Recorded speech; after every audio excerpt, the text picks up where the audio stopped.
शहर की हलचल के बीच बसा एक हरा भरा पार्क था, जो मानो प्रकृति की गोद में सुकून का एक टुकड़ा था। जहां बच्चों की खिलखिलाहट गूंज रही थी, जॉगर्स अपनी तेज रफ्तार में दौड़ रहे थे और कुत्ते और बच्चे उत्साह से फ्रिस्बी पकड़ने में मस्त थे। उसी पार्क में एक बेंच पर बैठा था रवि। रवि एक साधारण आदमी था, जिसे सैंडविच खाना, झपकी लेना और कम से कम मेहनत करना पसंद था। लेकिन कहते हैं न, हर आम दिन में एक खास पल छुपा होता है। रवि की नजर पास में एक बुजुर्ग महिला पर पड़ी, भारी बैग उठाने की कोशिश कर रही थी। उनका कमजोर शरीर उस वजन को संभालने में परेशान दिख रहा था। रवि कुछ पल के लिए सोच में पड़ गया। मदद करूं या? छोड़ो, कोई और कर लेगा।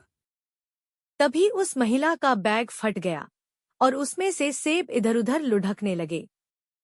अरे बाप रे, ये सेब तो मुझसे भी तेज दौड़ रहे हैं। रवि अब और नजरअंदाज नहीं कर सका। उसने अपना सैंडविच एक तरफ रखा और फुर्ती से सेब इकट्ठा करने लगा। चिंता मत करो माजी, मैं संभाल लूंगा। तभी एक शरारती कुत्ता आया, सेब को मुंह में दबाकर भाग गया। महिला हल्की सी मुस्कुराई। रवि ने बाकी के सेब इकट्ठे किए और उन्हें बैग में डाला। उसने बुजुर्ग महिला का बैग उठाया और उन्हें पास के बस स्टॉप तक छोड़ने गया। रवि वापस अपनी बेंच पर आकर बैठ गया। उसे अपने छोटे से अच्छे काम से खुशी महसूस हो रही थी, लेकिन उसे नहीं पता था कि उसकी दया ने कैसे घटनाओं की एक कड़ी को जन्म दिया। उसी समय पार्क में एक चोर एक अमीर आदमी का बैग छीनकर भाग रहा था। आदमी चिल्ला रहा था, पकड़ो चोर, लेकिन कोई भी जल्दी से प्रतिक्रिया नहीं दे सका।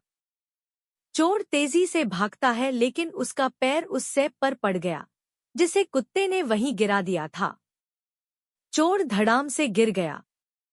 अमीर आदमी ने भागकर अपना बैग चोर से छीन लिया।